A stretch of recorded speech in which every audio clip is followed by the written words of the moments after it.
जयपुर की तंग गलियों में मकर संक्रांति की सुबह कुछ अलग ही रंग भर देती थी।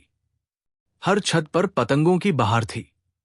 आसमान में रंग बिरंगी पतंगे मानो अपने अपने दिल की बातें हवाओं से कह रही थी। इन्हीं पतंगों के बीच आरव और नंदिनी की कहानी भी अपनी ऊंचाइयों पर उड़ान भरने वाली थी। आरव एक 25 वर्षीय सीधा सादा लड़का, जिसने अपनी पढ़ाई पूरी करने के बाद अपने पिता की दुकान संभाली थी। वो पतंग उड़ाने का शौकीन था और हर साल मकर संक्रांति के दिन पूरे मोहल्ले में उसकी पतंगबाजी के चर्चे होते थे। दूसरी ओर नंदिनी एक स्मार्ट और आत्मनिर्भर लड़की, जो हाल ही में अपनी नौकरी के सिलसिले में जयपुर आई थी। नंदिनी जिस मकान में किराए पर रहती थी, उसकी छत आरव की छत के ठीक सामने थी। पहली बार जब नंदिनी ने आरव को पतंग उड़ाते देखा तो उसकी मासूमियत और जोश उसे बहुत पसंद आया। लेकिन आरव की नजरें नंदिनी पर पहली बार तब पड़ी जब उसने पीले रंग की साड़ी में उसे छत पर पतंग उड़ाने की कोशिश करते देखा। नंदिनी पतंग उड़ाने में कच्ची थी और आरव ये देखकर मुस्कुरा दिया। मिस, इस तरह पतंग नहीं उड़ती।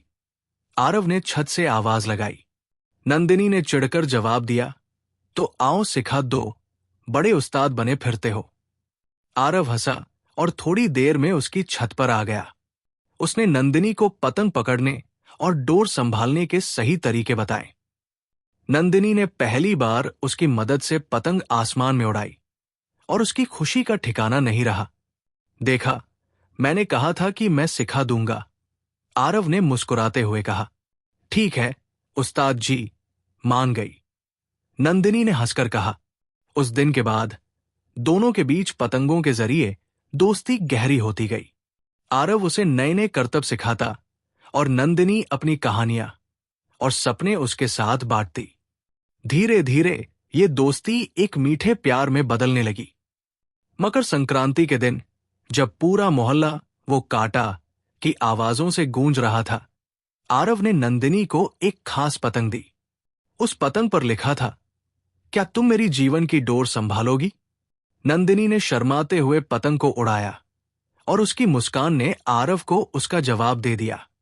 आसमान में उड़ती पतंगों की तरह उनका प्यार भी हर दिन नई ऊंचाइयों को छूने लगा। मकर संक्रांति अब सिर्फ त्योहार नहीं, बल्कि उनकी प्रेम कहानी का एक अमिट हिस्सा बन गई।